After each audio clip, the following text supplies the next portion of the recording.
आपका मेरे YouTube channel English lectures with doctor Biva में स्वागत है। आज मेरे वीडियो का विषय है एलिट्रेशन। हेलो व्यूअर्स, आज मेरे वीडियो का टॉपिक है एलिट्रेशन।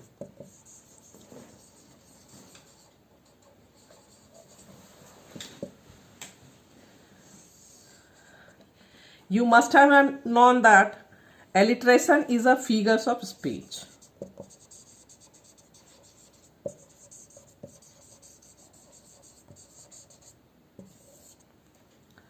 अब एलिट्रेशन क्या है? Alliteration is a literary device in which a series of words begin with the same consonant sounds. यह जो है एलिट्रेशन हम पहचानेंगे कैसे, जब सीरीज में कॉन्सोनेंट साउंड आता है। It is use to emphasize something important. और ऐसा क्यों होता है? क्योंकि वह किसी चीज को एम्फेसाइज करता है दैट अ राइटर और a speaker would like to express. जैसे Larry's lizard likes lounging on land. Larry's lizard likes lounging on land. यहाँ पे हर एक वर्ड एल से शुरू है और यहाँ पे कुछ ना कुछ इम्फेसाइज कर रहा है, इसलिए यह लाइनिंग जो हुआ या एलिट्रेटिव लाइन हुआ। यहाँ पे डिवाइस, लिटरेरी डिवाइस यूज किया गया है या फिगर्स ऑफ स्पीच यूज किया गया एलिट्रेशन का। फर्स्ट, अब इसको डिफाइन कैसे करेंगे? यदि हम पॉइंट वाइज डिफाइन करना चाहें तो इसको डिफाइन करेंगे repetition of consonant sound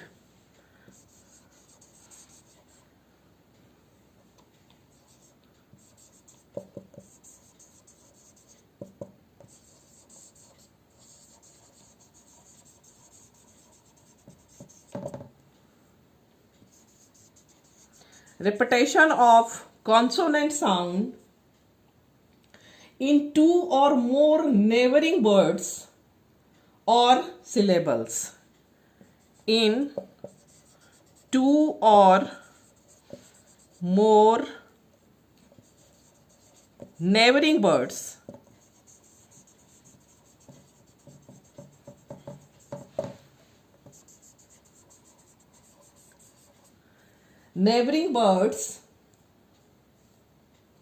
or syllables। ठीक है। repetition of consonant sound in two or more neighboring words और syllables means एक वर्ड हुआ, दूसरे वर्ड में भी सेम consonant वर्ड यूज होगा, तो उस वैसे लाइन को हम एलिट्रेटिव लाइन कह सकते हैं, या यह कह सकते हैं कि उस लाइन में कौन से लिटरेरी डिवाइस का यूज हुआ है? एलिट्रेशन का यूज हुआ है। Second number, repeated sounds are usually the first. एक इसका एक्सपैंड करें इसके डेफिनेशन को, तो यह भी हो सकता है द repeated sound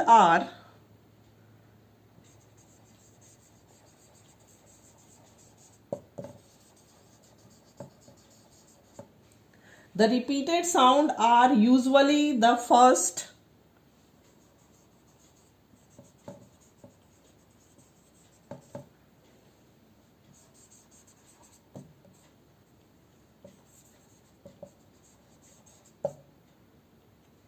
or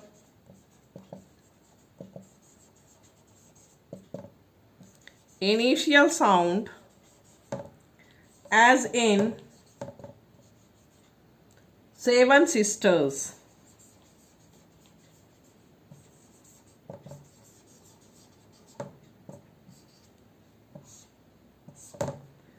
इसमें भी एस है, इसमें भी एस है। The repeated sound are usually the first और इनिशियल साउंड, एज इन जैसे ये इनिशियल साउंड हुआ, फर्स्ट वर्ड हुआ, और इनिशियल हुआ, इसमें भी इनिशियल हुआ।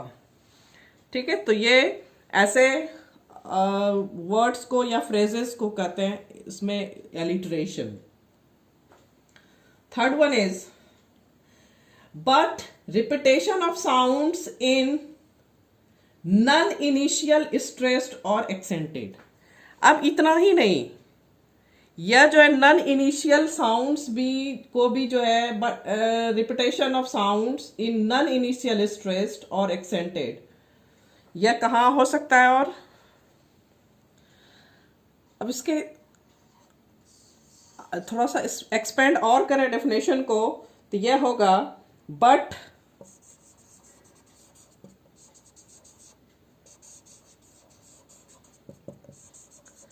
repetition of sounds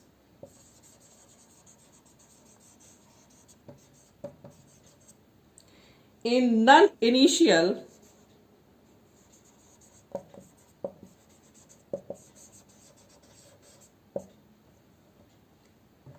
stressed or accented।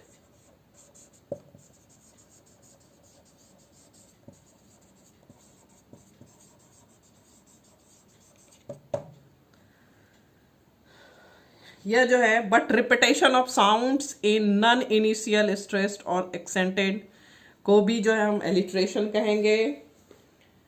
ना number 4, alliteration is a common feature in poetry but it is also find in songs, raps and frequently used phrases। अब यह कहाँ और मिल सकता है? Alliteration is a common feature। यह एक common feature है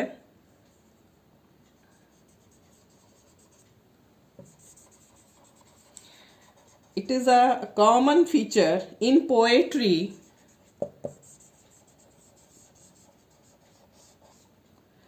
but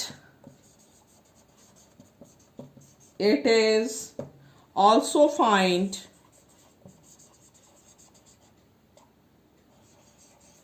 in songs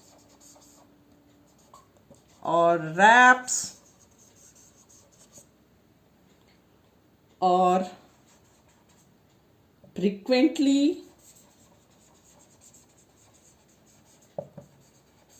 used phrases।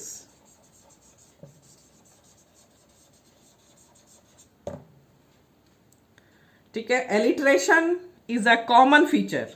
यह तो पोइट्री में फीचर है ही, यह एलिट्रेशन पोइट्री में तो यूज होता ही है, बट यह कहाँ कहाँ पाया जाता है? सॉन्ग्स में भी पाया जाता है, रैप्स में भी, और कभी कभी फ्रीक्वेंटली जो हम फ्रेज यूज करते हैं उसमें भी पाया जाता है। अब हम इसके एग्जाम्पल के बात करेंगे। सबसे पहले तो एक बार फिर से इसको हम समराइज करते हैं। Alliteration is a literary device that reflects repetition in two or more nearby words or neighboring words of initial consonant sounds. Alliteration does not refer to the repetition of consonant letters that begin words, but rather the repetition of the consonant sound at the beginning of words. जैसे example लेते हैं, the phrase kids coat. Kids coat is alliterative. Kids coats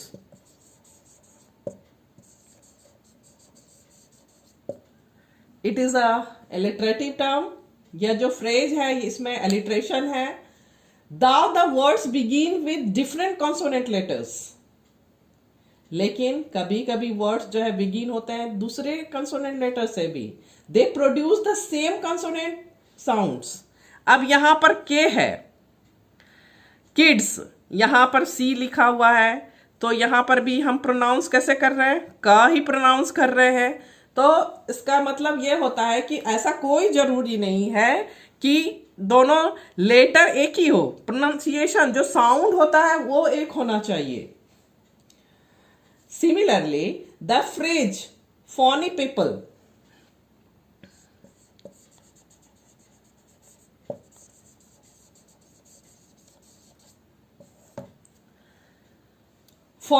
is not alliterative.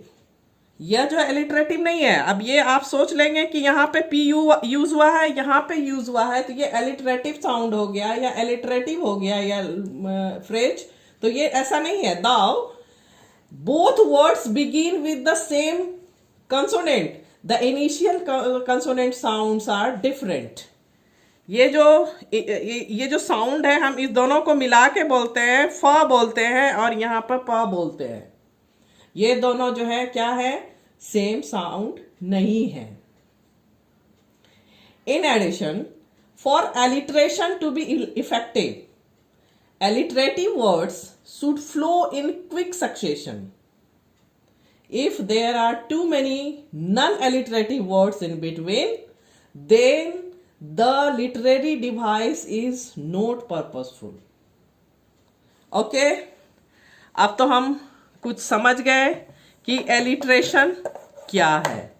अब हम examples लेंगे, common examples of alliteration in everyday speech.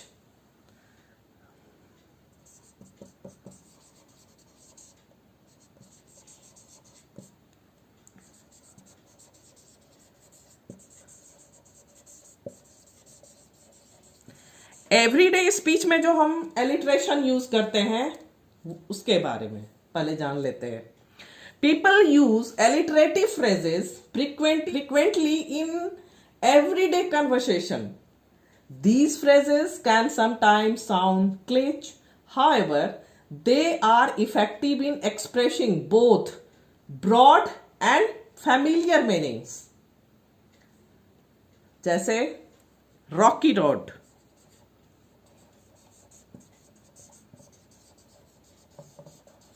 ठीक है. और ले सकते हैं big business, jumping jacks,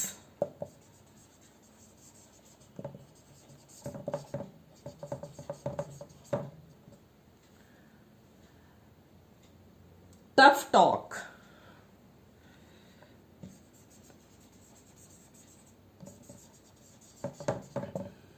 etcetera. ये हो गया जो हम एवरीडे स्पीच में बोलते हैं. अब और एक छूट गया जो हम लोग बोलते हैं मनी मैटर्स. ये हम लोग तो हमेशा बोलते हैं मनी मैटर्स. ये भी है एलिटरेशन. अब चलते हैं पॉपुलर कल्चर में.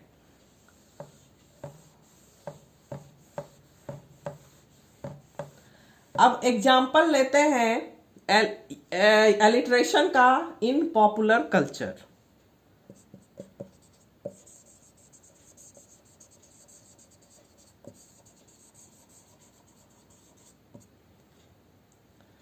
Alliteration is a common approach for advertising, marketing, and other elements of popular culture, in that the repetition of initial letter sounds can be attention grabbing and memorable for consumers, viewers, etc.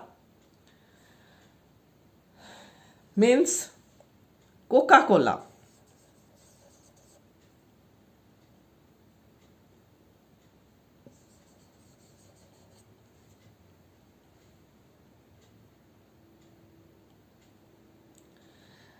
दूसरा कह सकते हैं hip hop.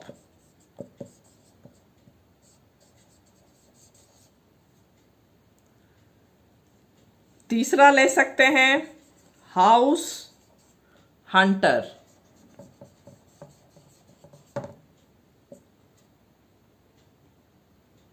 ठीक है. ये हम popular culture में use करते हैं. Now we will take example of alliteration in fictional character.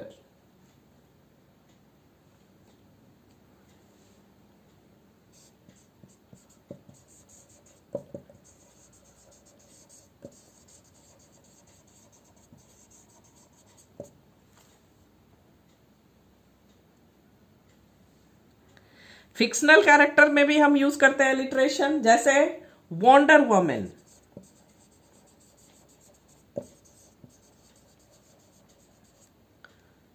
Peter Parker, Miss मफेट,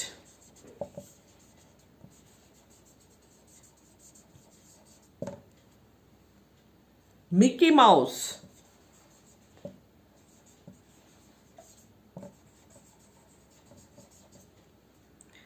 ये सब हम लोग यूज करते हैं फिक्शनल कैरेक्टर। फिक्शनल कैरेक्टर में जब हम नॉवेल पढ़ते हैं या कोई सीरियल देखते हैं तो इस तरह का जो है हम लोग कैरेक्टर का नाम सुनते हैं। तो ये जो कैरेक्टर का नाम हुआ क्या हुआ? एलिटरेटिव हुआ। अब हम लोग पढ़ेंगे what is the purpose of alliteration. Purpose of alliteration.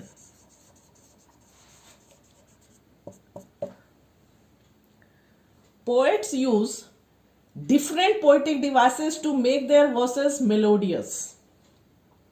Alliteration are often used to sync the words with the metrical patterns to create rhythm and melody of the poem. Alike sounds create a unique stress pattern that suits the themes. Therefore, the purpose of the poet in using alliterations is to make their poetic output melodious, flowery, interesting and musical. Okay, इसको हम purpose हम जहां तक देखते हैं, इसमें हम लोग क्या देखते हैं, पोएट इसको क्यों यूज करते हैं एलिट्रेशन को? इसको इंटरेस्टिंग बनाने के लिए, म्यूजिकल बनाने के लिए, मेलोडियस बनाने के लिए। तो पर्पस ऑफ एलिट्रेशन तो यही है। Now effect of alliteration.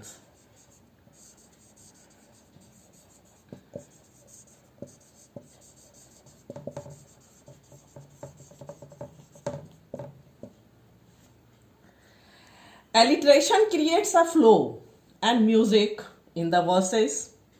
When sounds are similar, they seem soothing to the ear and facilitate reading. This reading of metrical patterns with such constantly occurring sounds makes the poetry reading a treat. Sometimes they create an impact of having intoxicating and relaxing feelings in the readers as well as the listeners. और ये जब हम ऐसे sound को सुनते हैं तो हम लोग जो है बहुत हम लोगों को अच्छा लगता है, रिलैक्स फीलिंग मिलता है।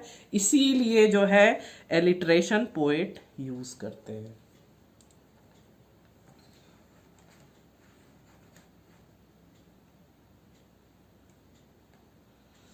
अब हम लोग देख लेते हैं, अभी तक तो फ्रेज का देखे और एग्जाम्पल। अब थोड़ा सा एग्जाम्पल हम लोग देख लेते हैं सेंटेंस में।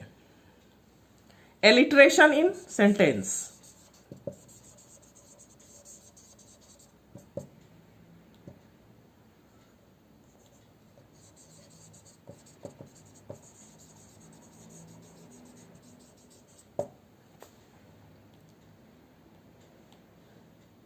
I was scared of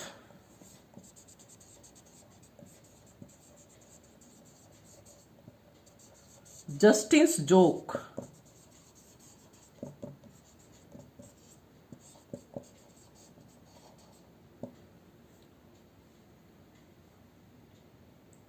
ठीक है, इसमें जो है ये आपको एलिट्रेशन यूज हुआ है इस सेंटेंस में। अब चलते हैं example of alliteration in literature. Alliteration is a useful device in literary works. The repetition of initial consonant sound can have a pleasing effect for readers and listeners.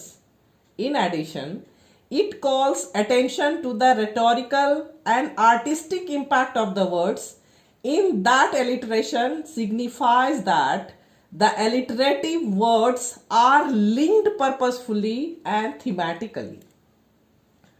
This allows writers to turn the focus of their audience on the subject presented.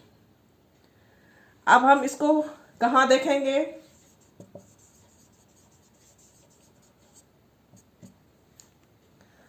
The Ravan,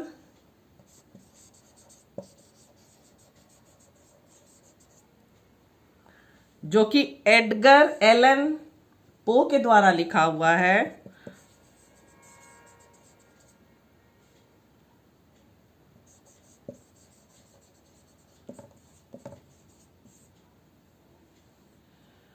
उनके poem में देखेंगे, जहां की in the first stanza of the well known poem Poe utilizes alliteration to build a poetic mood.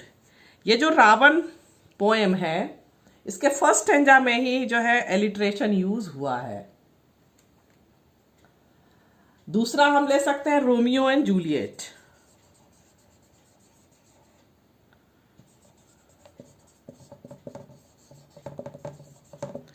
Bye Shakespeare, W. Shakespeare.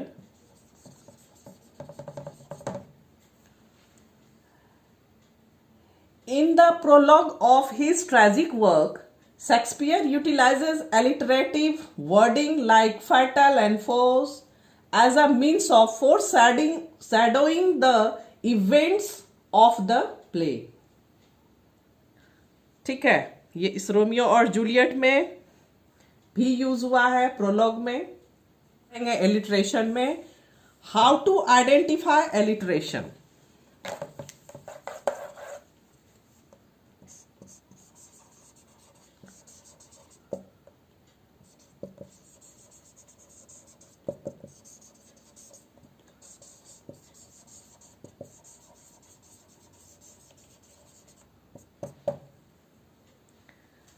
अब हम इसको पहचानेंगे कैसे कि ये एलिट्रेशन ही है।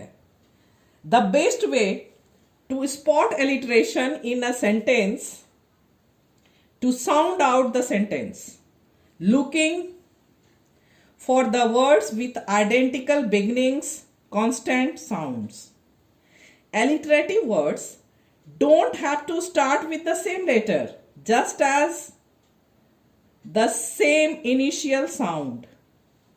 They can also be interrupted by small non-alliterative words.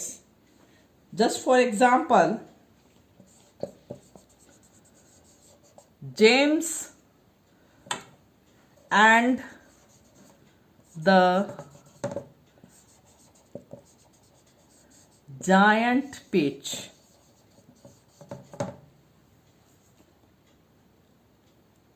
अब यहां पर क्या है? जेम्स, हम लोगों ने अभी पढ़ा कि ये दोनों कोई जरूरी नहीं है कि एक ही वर्ड से शुरू होगा और वो दोनों लगातार ही होगा।